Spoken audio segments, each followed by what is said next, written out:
नमस्कार। प्लांटेक्स में पर आपका स्वागत है। हमेशा की तरह आपसे निवेदन है, प्लांटेक्स को सब्सक्राइब करें, बेल आइकन को जरूर दबाएं, हमारे वीडियोस को लाइक करें और फ्रेंड्स एंड फैमिली के साथ भी शेयर करना नहीं भूलें। दोस्तों, किसी भी देश की अर्थव्यवस्था का रीढ़ जो है, बैकबोन जिसको कह सकते हैं, वो है उस देश की बैंकिंग प्रणाली। जी हाँ, बैंकिंग सिस्टम जो है कितना इफिशिएंटली काम करता है, कितना वो रिसिलियंट है और कितना वो मतलब कि इजीली एक्सेसिबल है लोगों को, इंडस्ट्रीज को, बिजनेसमैन को, इस पर निर्भर करता है। बैंकिंग व्यवस्था यदि चरमरा जाए किसी देश की, तो उस देश की अर्थव्यवस्था का चरमरा जाना निश्चित है और वो अच्छा परफॉर्म नहीं कर सकती। और यदि लॉन्ग टर्म तक वो बैंकिंग सिस्टम जो है इसी तरह से खराब रही या उसके अंदर में जो है जो वीकनेसेस उसके अंदर में रहे कंटिन्यू रहे, तब पूरी देश की अर्थव्यवस्था चौपट भी हो सकती है। इसलिए बैंकिंग की सिस्टम को जो है स्ट्रॉन्ग रखना, रिसिलियंट रखना, प्लस बहुत ज़्यादा रिस्की बिजनेस आपके बैंक्स ना कर रहे हों उनका भी व्यवस्था करना। भाई रिस्क लीजिए, आप जरूर लीजिए, बिना रिस्क के बिजनेस होता नहीं, but risk should be up to certain extent. और साथ साथ जो है आपको यदि बहुत ज़्यादा स्ट्रिक्ट आप कर देंगे बैंकिंग को कि लोगों को लोन देने और इस समय क्योंकि रिस्क ज़्यादा मतलब कि जो आप चाहते हैं कि बिल्कुल रिस्क फ्री रहे, तो फिर क्या होगा, लोगों की एक्सेस बैंक को खत्म हो जाएगी। फिर आपकी जो अर्थव्यवस्था का ग्रोथ वो भी फिर प्रभावित होगा कि नए लोन्स नहीं मिल पाएंगे, लोग नए कारोबार नहीं शुरू कर पाएंगे, फैक्ट्रीज लगाना है, कोई इंडस्ट्री लगाना है, कोई नया ट्रेडिंग हाउस सेटअप करना है, उसके लिए उनको पैसे चाहिए और उनको पैसे नहीं मिलेंगे क्योंकि आपने स्ट्रिक्ट बना रखा है, बिल्कुल रिस्क फ्री अपनी बैंकिंग को रखना चाहते हैं। तो इसका अंदर थोड़ी फ्लेक्सिबिलिटी भी चाहिए और थोड़ा कंट्रोल भी चाहिए। दोनों फ्लेक्सिबिलिटी चाहिए ताकि आपके लोगों को इजीली कैपिटल एक्सेस होता रहे, उनका लोन्स वगैरह जो है एक्सेस होता रहे, और स्ट्रिक्टनेस ऊपर जो up to some certain extent है कि बहुत ज़्यादा रिस्की बिजनेस बैंक्स ना करें। तो इन दोनों के बीच में बैलेंस बना के रखना पड़ता है और वही काम जो है हमारा रिजर्व बैंक ऑफ इंडिया जो हर देश में जो है के में जो एक आप कह सकते हैं वहाँ की जो सेंट्रल बैंक जिसको बोलते हैं, वो यही काम करती है कि पूरी बैंकिंग प्रणाली पर नज़र रखती है और जब जब उसमें रिफॉर्म्स के चाहे कुछ चेंजेस की जरूरत पड़ती है तो अकॉर्डिंगली वो गाइड करती है बैंक्स को कि भाई आप ये इंप्लीमेंट करें, ऐसे करें, वैसे करें, सारा कुछ इंस्ट्रक्शंस देती है वो। तो वही यहाँ पर भी नजर आ रहा है। हमारे देश में रिजर्व बैंक ऑफ इंडिया जो है वो हमारा सेंट्रल बैंक है, उन्होंने कुछ बड़े बिग बैंक मतलब कि जो है बैंकिंग रिफॉर्म्स जो है जारी किए हैं बैंकों के लिए, ताकि हमारी बैंकिंग प्रणाली और सुदृढ़ हो सके और हमारे एमएसएमई और छोटे उद्योग वालों को ज़्यादा लोन मिल सके, आसानी से मिल सके, साथ साथ जो है बहुत ज़्यादा रिस्की काम वो ना करें और रिस्की काम ऐसा जिसमें रिस्क लग रहा है उसका प्रोविजनिंग या उसकी व्यवस्था पहले से कर सके कि यदि उन केस जो है उसमें उनको लॉस होता है तो क्या उनको करना चाहिए, ताकि आपकी बैंकिंग जो है ना एक लाइन पर चल सके। आप बहुत ज्यादा न रिस्क लेंगे और न बहुत ज्यादा आप कठोर होंगे अपने जो है नियमों को लागू करने के लिए, ताकि जो है लोगों को दिक्कतें होने शुरू हो जाए। तो आज की चर्चा यही करते हैं। तो आइए समझने की कोशिश करते हैं कि क्या वो रिफॉर्म्स हैं और क्या इसके मायने हैं और इससे क्या लाभ हो सकते हैं। तो इकोनॉमिक टाइम्स जो है वो रिपोर्ट करता है, RBI proposes 4 big reforms to boost India's banking system. जी हाँ, 4 मुख्य तौर पर जो है 4 रिफॉर्म्स उन्होंने जो है जारी किए हैं बैंकिंग के लिए जो है, ताकि सब हमारा बैंकिंग सिस्टम और मजबूत हो सके और रिसिलियंट हो सके और साथ साथ जो है हमारे देश की ग्रोथ जो है, अर्थव्यवस्था की ग्रोथ है, उसमें हर्डल भी नहीं बने, उसमें रादर और हेल्पफुल रहें और हमारे ग्रोथ को और आगे ले जाने में मदद करें। The recent RBI policy may be remembered as a banking reforms policy than a monetary policy। ये मॉनेटरी पॉलिसी नहीं है। जिस मॉनेटरी पॉलिसी जैसे है कि कितना हमको रेपो रेट क्या रहेगा, रिवर्स रेपो रेट क्या रहेगा, या मतलब कि जो है बैंकिंग के लिए जो है क्या आपको जो है कितना आप लोन दे सकते हैं, कितना मतलब कि जो आपको रिजर्व रखना चाहिए, ये सब मॉनेटरी पॉलिसी होती है। कितने किसी बैंक को आपके पास टोटल रिजर्व जितना हो कितना आप लोन दे सकते हैं, कितना आपको रिजर्व में रखना चाहिए, कितने एमएसएमई को दे सकते हैं, कितने बड़े मैंने रिस्की बिजनेस को दे सकते हैं, ये सारी चीज़ें जो है मॉनेटरी पॉलिसी में आती है। यहाँ पर कहा है कि ये जो है कोई मॉनेटरी पॉलिसी नहीं है, ये बिल्कुल जो है रिफॉर्म्स है। बैंक्स जैसे काम करते हैं उनके काम काज में थोड़ा बदलाव करने की बात है कि भैया आप करते तो हैं ये काम, लेकिन ऐसे ना करके आप ऐसे कीजिए, ये कर रहे हैं तो साथ साथ ये भी आपको करना जरूरी है।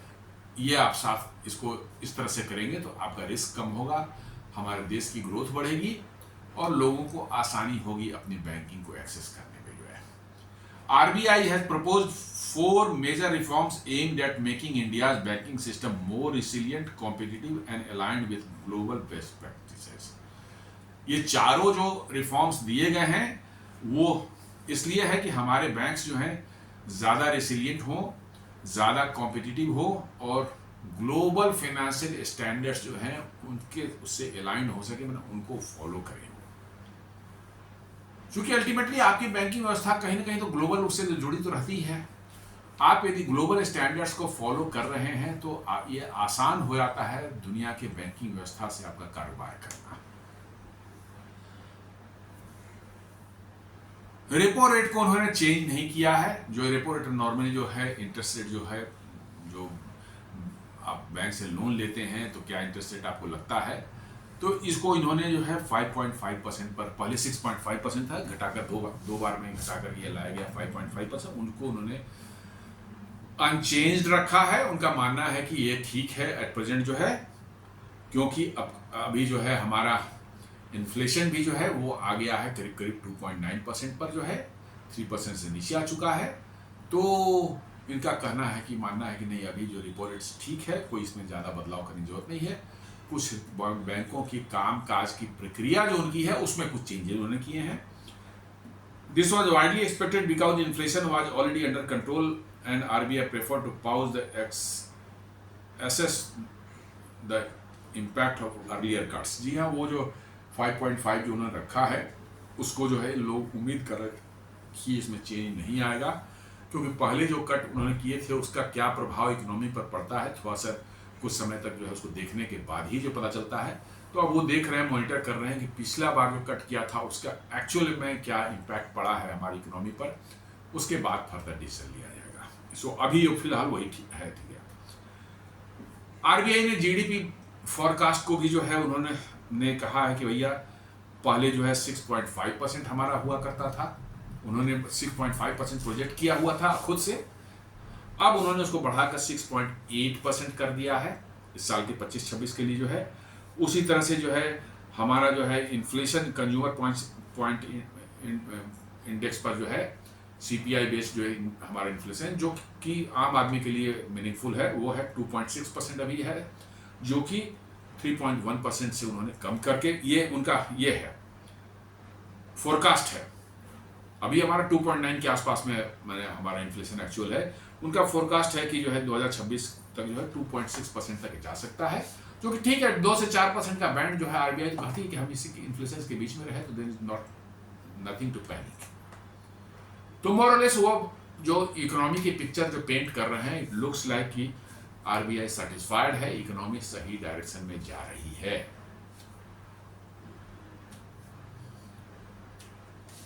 करंट बैंकिंग सिस्टम में जो एक उन्होंने चेंज किया है, risk based deposit insurance premiums. जी हाँ, क्या है ये, इसको समझते हैं हम लोग। आज के दिन में भारत में यदि आपका डिपॉजिट किसी बैंक में है, लेट अस से कि 2 लाख रुपए है, और वो बैंक दिवालिया हो जाती है और बैंक पैसा लौटाने के उसमें पोजीशन नहीं है, तो क्या होता है कि आपका एक इंश्योरेंस है 5 लाख तक का, मैक्सिमम 5 लाख की कैपिंग है कि यदि 5 लाख से नीचे आपका अमाउंट उसमें डूबा है, उस बैंक के डूबने की वजह से नुकसान हुआ है आपको, तो आरबीआई आपको कंपेंसेट करेगी, जितना अमाउंट था उतना कंपेंसेट कर देगी। लेकिन यदि वो अमाउंट 5 लाख से ऊपर का है तो कैपिंग है, आपको मैक्सिमम मिलेगा 5 लाख रुपये। ये आपके डिपॉजिट की एक इंश्योरेंस है, आरबीआई की तरफ से जो इंश्योरेंस दिया जा रहा है कि भाई आप बैंकों में जो पैसा रखते हैं, यदि बैंक डूब गया या कुछ समस्या उस तरह की आ कि बैंक आपको पैसा नहीं दे सकता है, तो आरबीआई कह रही है कि आपका जितना पैसा होगा वो हम आपको दे देंगे, लेकिन उसकी कैपिंग है 5 लाख। यदि 5 करोड़ भी है तो 5 लाख मिलेगा, और 5 लाख भी है तो 5 लाख ही मिलेगा। तो ये एक इंश्योरेंस उन्होंने दे रखी है आरबीआई ने, लोगों को थोड़ा एश्योर करने के लिए कि भैया आपका पैसा बैंक में ऐसा नहीं है कि पूरी तरह से डूब जाएगा। सर्टेन मतलब कि मेजर्स आपके ऐसे हैं जो कि डूबने पर भी आपको कुछ पैसा वापस मिल सकता है।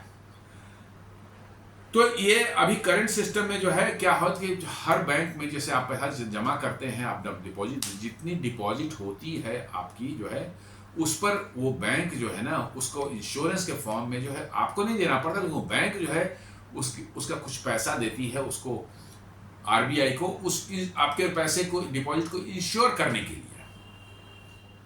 जो आरबीआई कहता है कि हम 5 लाख रुपए मैक्सिमम कैपिंग के साथ आपको वापस कर सकते हैं यदि बैंक डूब गया, तो उसी को इंश्योर करने के लिए जितना भी डिपॉजिट उस बैंक में है, हर उस अमाउंट का सर्टेन अमाउंट देती है वो as a premium to RBI, क्योंकि आपका डिपॉजिट है उसी को इंश्योर किया जाता है, बैंक उसका प्रीमियम देती है। ये क्या प्रीमियम रेट है इसको समझे, तो ये है 12 पैसा पर 100 रुपीज।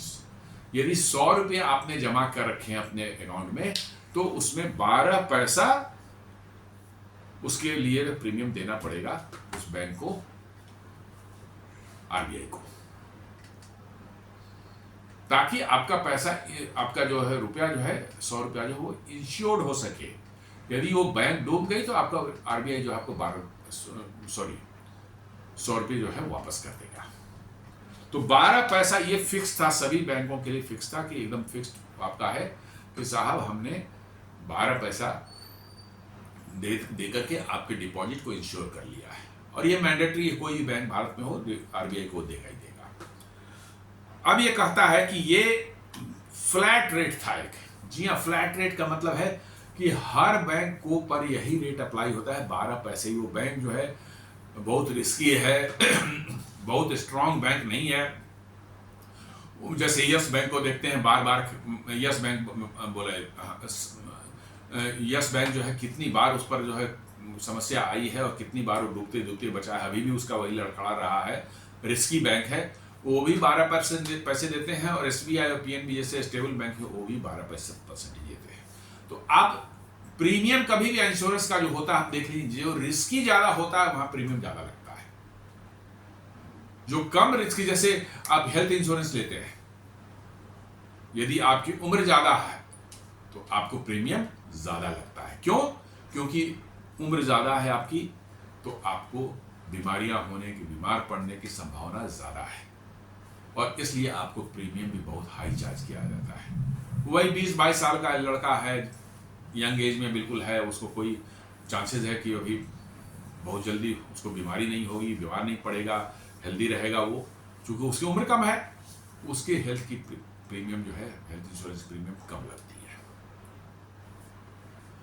तो अब कहा गया है कि दिस मीन्स, पहले का सिस्टम जो था उसमें था कि this means a strong stable bank pays the same premium as a weak और हाई रिस्क बैंक। जी हाँ, मतलब पहले के सिस्टम में था कि बना हुआ ऐसा कि साहब एसबीआई भी 12 पैसे पे करेगा, यस बैंक भी 12% पे कर 12 रुपये पैसे पर 100 रुपीज पे करेगा, और आपके कोई कोऑपरेटिव बैंक जो है कि जो हाई रिस्क पर रहता है वो भी मतलब करेगा, सब के सब जो है एक ही रेट पे करेंगे। अब नया प्रपोज सिस्टम उन्होंने क्या किया है, उन्होंने कहा कि move to risk based premium system. जी हाँ, जो मजबूत बैंक होंगे वो कम प्रीमियम पे करेंगे क्योंकि उनके डूबने की संभावना कम है, और जो रिस्की बैंक होंगे उनको ज्यादा प्रीमियम पे करना पड़ेगा, बिकॉज कि उनके बंद होने की, उनका मैंने जो है उनका दिवालिया होने की चांसेस ज़्यादा हैं, इसलिए they should pay more premiums. Banks with a stronger capital, healthier balance sheet and lower risk exposures will pay lower premiums। जी हाँ, कुछ बैंक जैसे एसबीआई को ले लें, पीएनबी को ले लें, आईसीआईसीआई को ले लें, जो बहुत हेल्दी हैं, उनका बुक्स भी जो है एकदम बिल्कुल बढ़िया है, प्रॉफिट में दिख रहे हैं, कोई ज़्यादा उनके यहाँ एनपीए नहीं है, बहुत रिस्क नहीं है, बैंक के कोलैप्स करने का कोई ज़्यादा रिस्क है ही नहीं, उनको कम प्रीमियम पे करना पड़ेगा। और कहते हैं कि riskier banks will pay higher premium. जो ऐसे यस बैंक टाइप के जो कि हमेशा डॉलर में रहते हैं, हमेशा उनका कुछ होता रहता है, या और भी बैंक है, एक महाराष्ट्र पंजाब बैंक कुछ साल पहले जो एक बंद हुआ था, bank of Maharashtra and Punjab करके कुछ था, वो बंद हुआ था, जो है कोलैप्स हुआ था। उस टाइप के बहुत से बैंक हैं जहाँ पर मतलब कि जो है वो रातों रात बंद हो गए या कोई रिस्क हो गया। तो अब क्या होता है कि वो रिस्की हैं, उनका बैलेंस शीट अच्छा नहीं है, वो डगमगा रहे हैं, उनका जो है परफॉर्मेंस अच्छा नहीं चल रहा है वहां कुछ न कुछ हो रहा है हमेशा, उनको ज्यादा प्रीमियम लगेगा। However, the existing flat premium will act as a ceiling। जी हाँ मतलब 12 पैसे पर 100 रुपीज वाला जो है ये सीलिंग रहेगा मैक्सिमम, ऐसा नहीं है कि उससे बाहर है, ये सीलिंग रहेगी। तो जो कमजोर बैंक है, रिस्की बैंक है, वो 12 पैसे पर 100 रुपीज पे करेंगे। लेकिन एसबीआई हैं, आईसीआईसीआई हैं, चाहे एचडीएफसी हैं, इनको चूंकि जो है इनका रिस्क कम है, ऐसे बैंक जो स्ट्रॉन्ग हैं, हेल्दी हैं, इनका जो है मैंने उनके अंदर में कोई ज़्यादा गड़बड़ियाँ नहीं हैं, सब कुछ ठीक ठाक चल रहा है, ऐसे बैंक जो हैं आपको 12 पैसे नहीं, कोई 8 पैसे पे करेगा, कोई 10 पैसे करेगा, हो सकता है 7 पैसे भी पे करे, डिपेंडिंग ऑन देयर परफॉर्मेंस और उनका बुक्स क्या बता रहा है कि एनपीए कितना उनके पास में है, कितना उनका जो रिस्की बिजनेस वो कर रहे हैं, सारा चीज जो देखने के बाद जो है आपको ये डिसाइड करेगा आरबीआई। लेकिन छोटे बैंकों को के लिए भी ऐसा, जो रिस्कियर बैंक्स हैं, छोटे बैंक्स हैं, उनके लिए भी कोई ऐसा नहीं कि स्काई रॉकेटेड हो जाएगा प्राइस, ऐसा नहीं है। वो 12 पैसे का पुराना जो है वो उनके लिए टॉप रहेगा, दे विल पे 12 पैसे पर 100 रुपीज। लेकिन जो अच्छे बैंक हैं, जिनके यहाँ बहुत हेल्दी काम कर रहे हैं, बहुत अच्छा डिसिप्लिन उनके यहाँ चल रहा है और उनका ग्रोथ अच्छा हो रहा है, उनके कोलैप्स करने की संभावना ना के बराबर है, वो हो सकता है 10 पैसे पे करें, 8 पैसे पे करें, चाहे 6 पैसे पे करें। लेकिन जो रिस्की बिजनेस कर रहे हैं या रिस्की में है, उनको 12 पैसे पर 100 रुपीज लगेगा। इसके पीछे राशनेल बता रहा है कि encourage banks to strengthen government and risk management. जी हाँ, ये इनकरेज करेगा बैंकों को जो है अपने आप को स्ट्रेंथ करें और रिस्क मैनेजमेंट जो है वो बेहतर करें, उन ज़्यादा रिस्की न दिखें वो काम में, जो है बहुत ज़्यादा रिस्क लेने की जरूरत नहीं है, अपने आप को स्ट्रेंथन करें, अपने वर्किंग को सुधारें और उस पैरामीटर को फुलफिल करें जहां उनको भी कम प्रीमियम देना पड़े, तब उनको जो है उन पर बोझ कम पड़ेगा। अदरवाइज तो क्या होगा कि एसबीआई कम पे कर रहा है प्रीमियम, नेचुरली है कि इनको फायदा है, और यस बैंक जो है उसको 12 पैसे पे करना है, एसबीआई हो सकता है 8 पैसे पे कर रहा हो, तो आप समझ सकते हैं दोनों बीच डिफरेंस है। तो एसबीआई को निश्चित रूप से फायदा हो रहा है, अदर परफॉर्म उनकी फाइनेंशियल परफॉर्मेंस और भी अच्छी हो जाएगी। Creates market discipline, risky banks face higher cost. जी हाँ, जो रिस्की बैंक्स हैं उनको ज़्यादा पैसे देने पड़ेंगे, इसलिए कि वो रिस्की हैं, कभी भी उनके यहाँ कुछ हो सकता है। तो इससे आरबीआई प्रमोट कर रही है कि भाई आप रिस्की मत रहिए, आप एक स्ट्रॉन्ग स्टेबल बैंक के फॉर्म में उभरिए, अपने वर्किंग सुधारिए, और इसलिए आपको रिस्की होने का आपको पेनाल्टी लग रही है।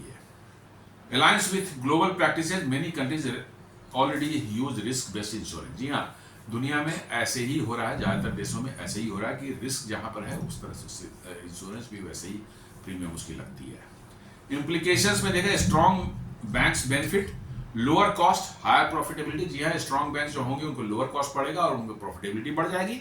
जी हाँ, वीक बैंक्स फेस प्रेशर, जो कमजोर हैं वो प्रेशर फेस करेंगे, force to improve risk practice और फेस हायर एक्सपेंसेस, उनके ऑपरेशनल एक्सपेंसेस बढ़ जाएंगे। तो उनको जो है अपने आप को इंप्रूव करना पड़ेगा। यदि ऑपरेशनल एक्सपेंसेस घटाना चाहते हैं जो इंश्योरेंस दे रहे हैं वो, तो उनको इंप्रूव करना पड़ेगा, उनको मेहनत करनी पड़ेगी। Depositors remain fully insured up to 5 lakh per an account, no charge here, change here. Depositors के लिए वही जो है 5 लाख का इंश्योरेंस है, इसमें कोई चेंज नहीं किया गया है।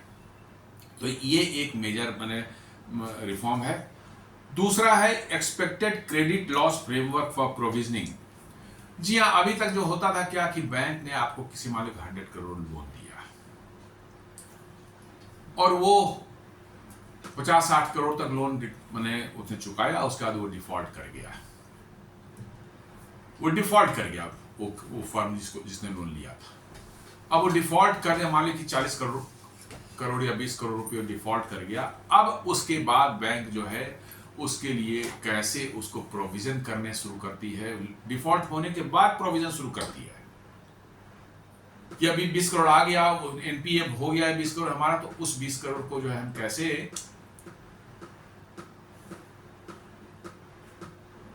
बुक्स से हटा करके जो है एनपीए में डालें और उसकी रिकवरी का जो आगे बनेगा सो बनेगा, बुक्स के हटा लेंगे। उसके लिए फिर हमें प्रोविजन करना पड़ेगा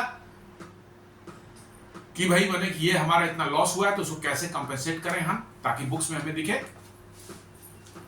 कि भाई मतलब कि जो है वो चीज बैंक के बुक्स में जो है प्रॉफिट एंड लॉस में उसका दिखना चाहिए कि भाई मतलब कि इतना एनपीए हुआ तो उसका प्रोविजनिंग उसने कहां से करके दिया। तो ये अभी जो काम प्रोविजनिंग का होता था, जो एनपीएस को कवर अप करने के लिए जो प्रोविजनिंग का काम होता था, ये दुनिया ग्लोबल प्रैक्टिस है। ये मत कीजिए कि ये लॉस हो गया तो उसका बैंक उसको छोड़ करके जो है उसको करना ही है। बुक्स से सिर्फ हट जाते हैं, रिकवरी वाले उसमें तो चली जाएगा आपका वो चला जाएगा। कैसे उसको रिकवर करना है उस प्रोसेस में चला जाएगा। जैसे आजकल बना हुआ है एनसीएलटी में जाना, वहां पर मतलब कि जो है national law company law tribunal में वहाँ केस होते हैं, वहां पर मतलब फाइल होता है केस और फिर रिकवरी होती है, जो पैसा होता है उसमें जो आपको मिलता है उस पैसे, तो उसके थ्रू जो आपको उसको वापस आता है आपको पैसा मिल करके। लेकिन आपको इमीडिएटली जो है बुक से हटा करके जो है वहां उसके बदले में प्रोविजनिंग करनी पड़ती है। यदि एनपीए हो गया 10 करोड़ रुपया तो 10 करोड़ रुपये आपको कहीं से अपने प्रोविजनिंग पॉलिसी कर रखी है, वो ला करके एडजस्ट करना पड़ता है। ये प्रोसेस शुरू होता था प्रोविजनिंग का जब एनपीए हो जाता था, डिफॉल्ट हो जाता था, एनपीए हो गया तब ये प्रोविजनिंग शुरू होती थी। अब आरबीआई कहते हैं कि नहीं, आरबीआई कहती है कि नहीं, ऐसा नहीं है। आप जैसे 100 करोड़ का दे दिया है आपने, तो आप एक अंदाजा लगाइए उस कस्टमर बिहेवियर से, अपनी पास्ट परफॉर्मेंस से, अपनी हिस्ट्री से कि हाँ कितना परसेंट आपका लॉस हो जाता है, क्या हो जाता है, और उसके हिसाब से कुछ प्रोविजनिंग आप अभी ही कर दीजिए।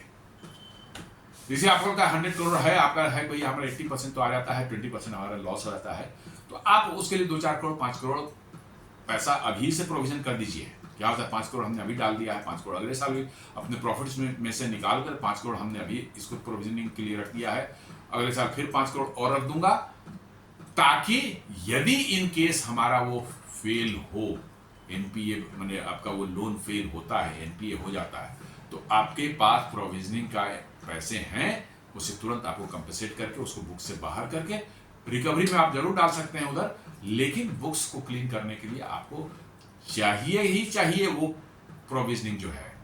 अब आरबीआई कहती है कि आप लोन देते हैं उसी समय, डिपेंडिंग ऑन कि कितना रिस्की है और कस्टमर का बिहेवियर क्या है और मार्केट में कैसा चल रहा है, आपका क्या परफॉर्मेंस रहा है, पहले का जो है पास्ट परफॉर्मेंस कैसा रहा, उसके हिसाब से आप डिसाइड कर लें कि सर्टेन अमाउंट जो है आप प्रोविजनिंग अभी से कर दें। ये नहीं कि जब होगा तब देखेंगे और उसमें प्रोविजनिंग नहीं है तो बैंक जो है बहुत ही समस्या में आ जाती है। तो वही कह रहा है कि banks provision for NPA only after loans actually default और show stress. If a borrower defaults today, provisioning starts only now. Default होने के बाद प्रोविजनिंग होती है, जो आरबीआई कर रहा है इज टू लेट। जो प्रपोज उन्होंने किया है, banks must estimate expected future loan losses. कुछ आप अपना प्रेडिक्ट करिए कितना फ्यूचर लोन लॉसेस होगा, एंड उसके लिए प्रोविजनिंग जो है आप इन एडवांस कर दीजिए। आपकी असेसमेंट है कि हाँ भैया हमारा पिछले 10 साल का हम देख रहे हैं कि मेरा 5% या 10% लोन मेरा लॉस हो जाता है, तो आप जो लोन दे रहे हैं उसके हिसाब से प्रोविजनिंग अभी से ही कर दीजिए जितना लोन दे रहे हैं, ताकि आपका जब एक्चुअल में वो लॉस हो तो आपको समस्या न हो। Forward looking uses models, borrower data and macro economic forecast. बहुत से टूल्स हैं जो कि उस यूजर का क्या प्रोफाइल रहा है, उसका सिविल स्कोर क्या रहा है, पास्ट परफॉर्मेंस कैसा रहा है, उस बैंक जो बैंक खुद कर रहा है उसका क्या परफॉर्मेंस रहा है, कैसे उसकी प्रोफाइल है उसके यूजर्स के जो है, इन सबों के डेटा के बेसिस पर मैक्रो इकोनॉमिक डेटा भी क्या चल रही है, इन सबों के बेसिस पर जो है आप डिसाइड कर सकते हैं कि भाई कितना आपका रिस्क है, कितना आपका एनपीए लॉसेस होने की संभावना आपकी है, और अकॉर्डिंगली जो है आप अभी कर दीजिए, लोन देते समय ही उसका प्रोविजनिंग कर दीजिए। ये टाइमलाइन ने दिया कि इफेक्टिव 1 अप्रैल 2027 से लागू है for commercial banks and all India financial institutions. Exemption small finance bank, payment banks, regional rural banks, इन सबों को एग्जेम्पशन है इससे जो है अभी फिलहाल। Transition period till March 31, 2031 gradual adoption, मतलब 2000 अप्रैल 2000 से जो है इफेक्टिव हो जाएगा ये, और उनको टाइम दिया गया है कि भाई आप ये अपना मेथड जो मेथोडोलॉजी है अपनी वर्किंग का जो है प्रोविजनिंग का, इसको इम्प्लीमेंट कर दीजिए। 31 मार्च 2031 तक जो है आप इसको मतलब अगले साल जो है 1 अप्रैल से जो जोड़िएगा तो आप 5 साल के अंदर में आप इस प्रोसेस को इम्प्लीमेंट कर लें अपने बैंक में, ताकि 2031 मार्च 2031 के बाद जो है आपकी नए सिस्टम में पूरी तरह से सारे बैंक जो है वो आ जाएं कि आप प्रोविजनिंग जो है स्टार्ट में ही कर दें। दुनिया में ऐसा होता है, इसलिए आपको ये कहा जा रहा है। इसके पीछे जो ये है क्या कहते हैं, जो सोच है वो कहता है कि prevent sudden stocks shocks like the IL&FS 2018 में IL&FS वाला जो क्राइसिस हुआ था, बहुत बड़ी कंपनी थी और वो डिफॉल्ट कर गया, हजार करोड़ के लोन उसके डिफरेंट बैंक से ले रखे थे और वो डिफॉल्ट हो गया और कंपनी लिक्विडेट हो गई। या यस बैंक का क्राइसिस 2020 में जो हुआ था, तो ये सब जो इनको देखते हुए ऐसा है कि भैया आप यदि ऐसे शॉक सडन आते हैं तो बैंक ने यदि पहले से प्रोविजनिंग कर रखी है तो वो बड़े आराम से इसको झेल लेगी, और नहीं प्रोविजनिंग कर रखी है तो उस बैंक के खुद के कोलैप्स होने की संभावना बढ़ जाती है। ये ग्लोबल स्टैंडर्ड है, ग्लोबल अकाउंटिंग स्टैंडर्ड है, IFRC 9 करके जो है ग्लोबल अकाउंटिंग स्टैंडर्ड्स है, उसी के साथ अलाइंड है, ये ऑलमोस्ट वैसा ही ये भी कर रहा है। तो ग्लोबल अकाउंटिंग स्टैंडर्ड के साथ में अपने आप को अलाइन करने की कोशिश कर रहे हैं। अब इसके इम्प्लीकेशंस जो होंगे, more stable balance sheet and better investor confidence. जी हाँ, बैलेंस शीट ज़्यादा आपको जो है बढ़िया दिखेगा, स्टेबल दिखेगा, और इन्वेस्टर जो उस बैंक में पैसे लगाएंगे वो भी जब उनका भी कॉन्फिडेंस बढ़ेगा। इनिशियली जो है आप हायर प्रोविजनिंग कीजिएगा तो आपका प्रॉफिट कॉस्ट तो जरूर घट जाएगा। जी हाँ, आप अपने प्रॉफिट से निकाल के ही तो प्रोविजनिंग करेंगे ना। आपकी प्रॉफिट 100 करोड़ थी, उसमें से आपका 20 करोड़ चला गया लोन के डिफॉल्ट की प्रोविजनिंग के लिए जो है, तो आपका 20 करोड़ तो प्रॉफिट घट गया। अब यदि नहीं डिफॉल्ट होता है लंबे समय में तो ठीक है, धीरे धीरे जो पैसा आपके जो है अकाउंट में दिखेगा कि हाँ प्रॉफिट में आ गया, लेकिन शॉर्ट टर्म में तो आपको दिखेगा कि नहीं आपकी प्रॉफिट घट गई। यदि प्रॉफिटेबल है तो प्रॉफिट घट गई है, और यदि लॉस में आप रहते हैं तो आपकी लॉस और बढ़ जाएगी। तो ये कह रहा है कि इनिशियल हायर प्रोविजनिंग में reduce short term profits of bank. जी हाँ, शॉर्ट टर्म में प्रॉफिट्स ऑफ बैंक दिखेगा, लेकिन लॉन्ग टर्म में जो है क्रेडिट साइकिल ज़्यादा स्मूथ हो जाएगी और लोअर जो है banking crisis, fewer banking crisis आपको देखने को मिलेंगे।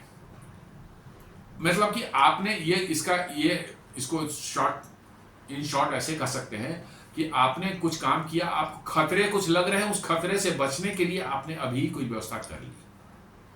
This is like that. और इससे क्या होगा कि आपकी बैंकिंग जो है ज्यादा स्टेबल, ज्यादा रेसिलियंस रहेगी। Instead of going for a shock, sudden कुछ हो गया, आपको पता ही नहीं अब क्या करें, भाई हमने उम्मीद ही नहीं की थी, 1000 करोड़ का लोन दिया था और एनपीए हो गया। अब 1000 करोड़ का व्यवस्था करना जो है बड़ा मुश्किल काम है, लेकिन हमने पहले से नहीं कर रखा होगा, चलो भैया हम हर साल इसमें इस 1000 करोड़ को करने के लिए है 100 करोड़ हर साल इसके लिए हम प्रोविजन करते जाएंगे, ताकि जो है हमें लगे कि जिस समय यदि डूबे ये तो मेरे पास प्रोविजनिंग के उतने पैसे हों, ताकि जो है हम उस सिचुएशन को हैंडल कर सके, तो निश्चित रूप से बैंक की क्रेडिबिलिटी बढ़ेगी, बैंक स्टेबल माना जाएगा।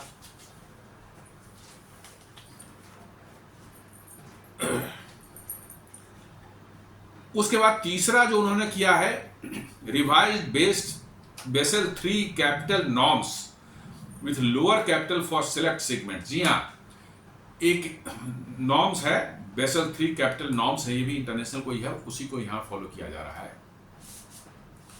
कि आप लोन देते हैं किसी को,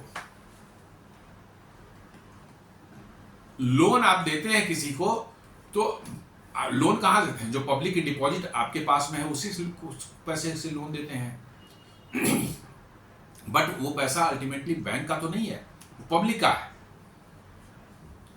आप पब्लिक का पैसा है और वो पैसा वो लोन एनपीए हो गया, डिफॉल्ट हो गया, कुछ हो गया, तो पब्लिक का पैसा चला जाएगा, तो बड़ा मुश्किल है, बैंक तो उसमें कोलैप्स हो सकता है। तो कहते हैं नहीं, हमें ये इंश्योर करना पड़ेगा कि भाई हम लोन दे रहे हैं तो कुछ खास वैसे सेगमेंट को लोन दे रहे हैं जो ज्यादा रिस्की हो, उनके लिए बैंक का अपना कैपिटल भी ज्यादा होना चाहिए।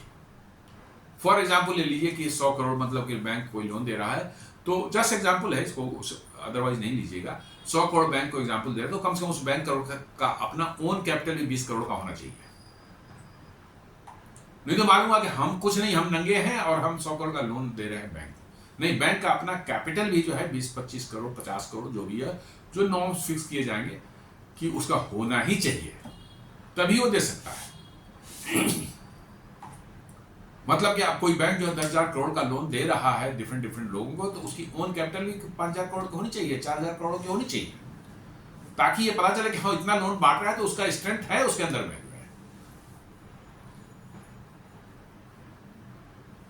लेकिन साथ साथ जो है इसको ये भी कहा गया कि यदि वैसे सेगमेंट को जो कि लोअर रिस्क वाले हैं, जहां पर लोन डूबने का रिस्क कम रहता है, लाइक एमएसएमई, छोटे जो है फैक्ट्रीज है, कारोबारी हैं जो एमएसएमई कहलाते हैं, उनका जो नॉर्मली देखा गया है कि वो डिफॉल्ट कम करते हैं, वो पे कर देते हैं, चूंकि अमाउंट भी छोटे होते हैं वो पे कर देते हैं। डिफॉल्ट कौन करते हैं? बड़े बड़े, जैसे आपको जो है नीरव मोदी वाला केस हुआ था, विजय माल्या वाला केस हुआ था, इस तरह के 2-4 केसेस नजर आते हैं हम लोगों को, जहां पर हजारों हजार करोड़ जो गए और वो डिफॉल्ट कर गए। उन सबों के लिए बैंक को कहता है कि आपका कैपिटल जो है एडिक्वेट होना चाहिए, बड़ा क्या होना चाहिए, तभी आप उतने बड़े लोन दें उनको, क्योंकि रिस्की लोन्स हैं। एमएसएमई और जैसे हाउस लोन आप लेते हैं, चाहे कार के लिए लोन लेते हैं, ये इन लोगों की चुकता होने की प्रोबेबिलिटी जो है बहुत हाई होती है। आप घर लेते हैं, मॉर्गेज करते हैं, कार लेते हैं, मॉर्गेज करते हैं, यदि नहीं पे कर पाए तो बैंक उनको लेके ऑप्शन कर देती है, तो रिस्क कम है बैंक को। तो वैसे के लिए जो है कहता है कि key feature lower risk weights for select segment such as MSME और residential real estate oblique housing loans to support home ownership और MSME to boost small business credit. इसके लिए उन्होंने कहा कि नहीं, उसके लिए हम बहुत ज़्यादा कैपिटल की जरूरत रिक्वायरमेंट आपको नहीं देंगे, आपका कम भी कैपिटल है फिर भी आप, क्योंकि ये लोन रिस्की नहीं है उतने, लेकिन हायर वाला यदि आप कर रहे हैं, हायर रिस्क वाला जो आप कर रहे हैं, तो आपको कैपिटल आपका उसी रेशियो में ज़्यादा होना चाहिए। लेकिन कुछ के लिए एक्सेप्शंस ये सब है, एमएसएमई है, कार लोन्स हैं, होम लोन्स है, इन सबों को रिस्की नहीं माना जाएगा। इसके लिए आपका कम कैपिटल ही बैंक का है तो आप दे सकते हैं। इससे क्या होगा कि बैंकों को जो जिनका वाकई में स्ट्रेंथ मजबूत है, जिनका कैपिटल बहुत ज़्यादा है, वही बड़े बड़े लोन को हैंडल कर पाएंगे। छोटे बैंक्स जो हैं उस तरह के नहीं कर पाएंगे, लेकिन छोटे बैंक्स बड़े आसानी से एमएसएमई को, होम लोन्स को, कार लोन्स को, इसको फाइनेंस कर पाएंगे, वो लोग बड़े आसानी से कर पाएंगे। तो इससे क्या होगा, एमएसएमई देते हैं, आपकी कंट्री का ग्रोथ बढ़ता है, कंट्री की जीडीपी में ऐड करते हैं। आप होम लोन देते हैं तो होम ओनरशिप बढ़ती है, कार लोन देते हैं तो उससे जो है आपकी कार इंडस्ट्री में मतलब कि जो है पुश आता है।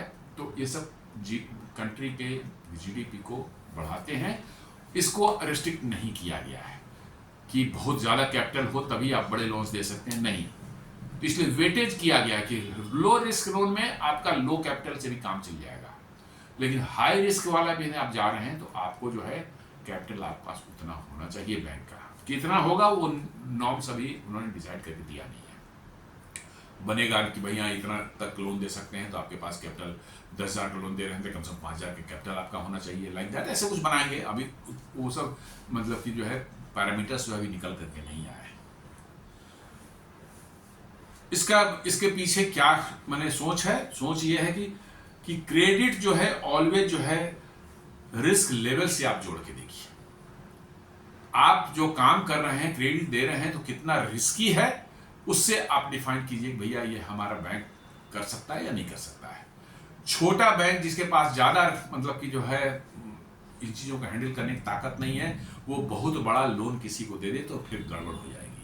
तो रिस्की काम जो है बड़ा लोन जिसको देते हैं 1,000, 2,000, 5,000 करोड़ का जो देते हैं, वो छोटे मोटे बैंक नहीं कर पाए। मजबूत बैंक जो है वही करें उसको, जिनके पास बड़ा कैपिटल है।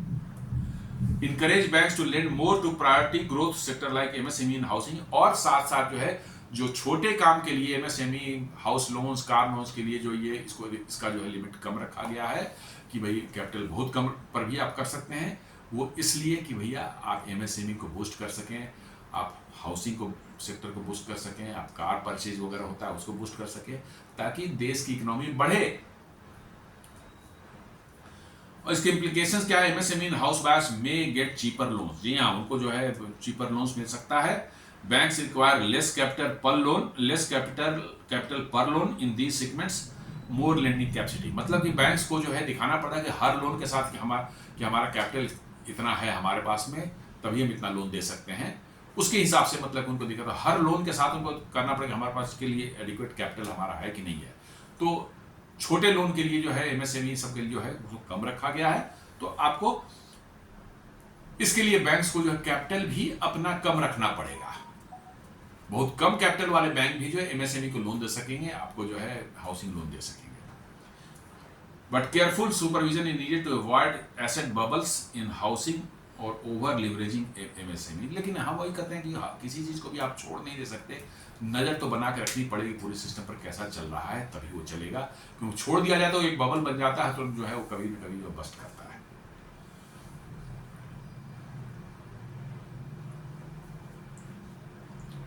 दूसरा ये है कि एक रिस्ट्रिक्शंस अभी बैंकों पर आरबीआई ने लगा रखी थी कि बहुत से बैंक ऐसे जिनके अदर सब्सिडियरी भी बिजनेस हैं, जैसे आईसीआईसीआई ले लें तो उनका इंश्योरेंस के लिए जो बैंक जो है उसका इंश्योरेंस का भी एक आईसीआईसीआई लॉम्बार्ड है, या एसबीआई ले लें तो साथ में एसबीआई लाइफ है उनका, बहुत से बैंकों के, एचडीएफसी का भी साथ में है। पहले स्ट्रिक्टली आरबीआई ने कहा रखा था कि नहीं, बैंकिंग और उनके दूसरे बिजनेस बिल्कुल अलग अलग होंगे, दोनों में कोई घालमेल नहीं होगा कि ये उसने उसको पैसा दे दिया, उसने उसको पैसा दे दिया, इसने उससे लोन ले लिया, ये नहीं चलेगा, ताकि कोई गड़बड़ी जो है बैंकिंग सिस्टम में ना आए। एकदम सेपरेशन रखा था। लेकिन अब नए जो प्रपोज चेंज में RBI will relax these restrictions allowing overlap and flexibility in group business activities. ये रेस्ट्रिक्शन आरबीआई ने हटा दिया, बोला नहीं, अपने विद इन द ग्रुप जो है आपस में भी लेन देन यदि कुछ कर रहे हैं, दोनों ऑर्गेनाइजेशन सिस्टर ऑर्गेनाइजेशन हैं, तो उसमें कोई दिक्कत नहीं, आप कर सकते हैं। For guidelines on forms of business and potential regulation for investment are being frame. जी गाइडलाइंस वगैरह जो वहाँ पे बन रही है, बनी नहीं है, वो बन करके आएंगी। ये तो एक फ्रेमवर्क सिर्फ आपको बता दिया कि ऐसे ऐसे होगा। इसके पीछे सोच है कि भाई एक ग्रुप की कंपनी है तो आपस में जो है बिजनेस करेंगे, आपस में कुछ लेन देन करते हैं, कुछ करते हैं, तो उनका बिजनेस और अपने अच्छे से चला पाएंगे, उनके पास और ज़्यादा कैपिटल होगा और एक दूसरे से को हेल्प कर पाएंगे समय आने पर जो है। और इससे क्या होगा कि बड़े बड़े माने जायंट्स जो है बैंक उसके साथ वो कम्पीट कर पाएंगे, ग्लोबल जायंट के साथ कम्पीट कर पाएंगे। क्योंकि दो कंपनियां आपस में मिल गई हैं, उनका बड़ा एक बने हो गया है, एक के पास ठीक है एक बैंक है, दूसरा है इंश्योरेंस कंपनी है, बट इंश्योरेंस वाले के पास भी तो पैसा है। तो इसका मतलब ये बैंक कभी जब जरूरत पड़े, in case of any emergency या कोई ऐसा सिचुएशन, तो उस पैसे को यदि एक्सेस इसको दे दिया जाए तो निश्चित रूप से बहुत बड़ी स्ट्रेंथ हो जाएगी इस बैंक के लिए जो है, और ग्लोबल बैंकों के सामने खड़ा हो सकता है। भैया देखो हमारा तो कैपिटल इतना है, साथ में हमारी सिस्टर कंसर्न का उतना है, उसका वो भी हम जब चाहें यूज कर सकते हैं। तो ये ग्लोबल जायंट्स के साथ कम्पीट कर सकते हैं। Greater flexibility allows synergy and innovation at cross selling, insurance, wealth management, बहुत सी चीज़ें हैं जो कि एक दूसरे पर डिपेंड होकर के आप कर सकते हैं। बैंक में भी जो है कुछ इंश्योरेंस का आपने लगा के काउंटर खोल दिया, उनके कुछ बैठ वहाँ से भी इंश्योरेंस हो रही ताकि उसके सिस्टर कंसर्न की बिजनेस हो रही है। इंश्योरेंस का जहाँ वाले का जो ऑफिस है उसमें बैंक्स के भी कुछ लोग बैठ सकते हैं, भैया कोई लोन वोन किसी को लेना हो वहाँ पर कोई यार वहीं से बैठ के निपटा दिया, तो इससे बिजनेस दोनों का बढ़ सकता है। बैंक्स, इससे इम्प्लीकेशंस क्या होंगे? Banks can diversify income stream from and improve efficiency. यहाँ अपने इनकम स्ट्रीम्स को डाइवर्सिफाई कर सकते हैं और उनकी एफिशिएंसी बढ़ सकती है। ग्रुप इंफ्रास्ट्रक्चर एंड टेक्नोलॉजी को ज़्यादा अच्छे से इस्तेमाल कर सकते हैं वो। On possible conflict of interest, mis selling unless ring fencing rules are enforced. जी हाँ, इसके लिए भी आपको जो मॉनिटरिंग की व्यवस्था तो करनी पड़ेगी, कैसे ये आपस में मिल करके कोई गड़बड़ी न कर बैठे। तो कंक्लूजन में हम ये देखते हैं कि भैया ये बैलेंस, ये जो आरबीआई ने किया, balance between growth and prudence के बीच में है। जी हाँ, आपके सिस्टम जो बढ़िया से काम करे, बढ़िया से आपका सब कुछ चले, ये है कि कोई गड़बड़ी ना हो, साथ साथ ग्रोथ भी देश की ना रुके, ये दोनों के बीच में बैलेंस बनाया गया है। प्रूडेंस में है risk based insurance, forward looking provisioning, capital adequacy, ये सब है कि कैसे बैंक अच्छे से करे, ज्यादा रिस्क ना ले, और रिस्क ले भी तो मतलब कि जो है कितना तक ले सकें, उसके लिए क्या प्रोविजनिंग करते हैं, कैपिटल आपको उनके पास है कि नहीं, इसका उनको ख्याल रखना पड़ेगा। और ग्रोथ में है कि चीपर एमएसएमई को लोन मिल सकता है, हाउसिंग लोन ज़्यादा मिल सकता है, मोर फ्रीडम फॉर बैंक्स, मतलब कि जो अपने सिस्टर कंसर्न्स के साथ भी कुछ कर सकते हैं वो लेन देन। तो इससे क्या होगा कि बैंकों को फ्लेक्सिबिलिटी मिलेगी और आसानी से वो काम कर सकेंगे। If implemented smoothly, these measures could make India's banking sector among the most resilient in emerging markets while supporting the government's 5 trillion economic vision. जी हाँ, यदि अच्छे से आप करें इन सभी चीज़ों को, सभी जो रिफॉर्म्स हैं, तो निश्चित रूप से आपकी बैंकिंग सिस्टम काफ़ी रिसिलियंट हो जाएगी और दुनिया के मोस्ट रिसिलियंट बैंक्स जो होते हैं बैंकिंग सिस्टम, उसमें आपकी गिनती होगी। और इसमें विजन में रखा गया कि जो 5 ट्रिलियन इकोनॉमी का विजन है प्राइम मिनिस्टर का, जो है उसको भी ध्यान में रखा गया है। इसलिए ग्रोथ का जहाँ पर भी आ रहा है, वो ग्रोथ को कभी भी उसको रिस्ट्रिक्ट करने की कोशिश नहीं की गई है। तो दोस्तों, ये छोटा सा हमारा एक विश्लेषण था जो आरबीआई ने 4 बड़े बैंकिंग रिफॉर्म्स जो हैं अभी अनाउंस किए हैं और कैसे ये हमारी बैंकिंग सेक्टर को जो है इफेक्ट करने जा रहे हैं और कैसे हमारी बैंकिंग सेक्टर को और बेहतर बनाने जा रहे हैं। उम्मीद करता हूँ ये आपको पसंद आया होगा। इसे लाइक करें, फ्रेंड्स एंड फैमिली के साथ सब्सक्राइब करें, हमारे चैनल को सब्सक्राइब करें और बेल आइकन दबाना बिल्कुल नहीं भूलें। धन्यवाद।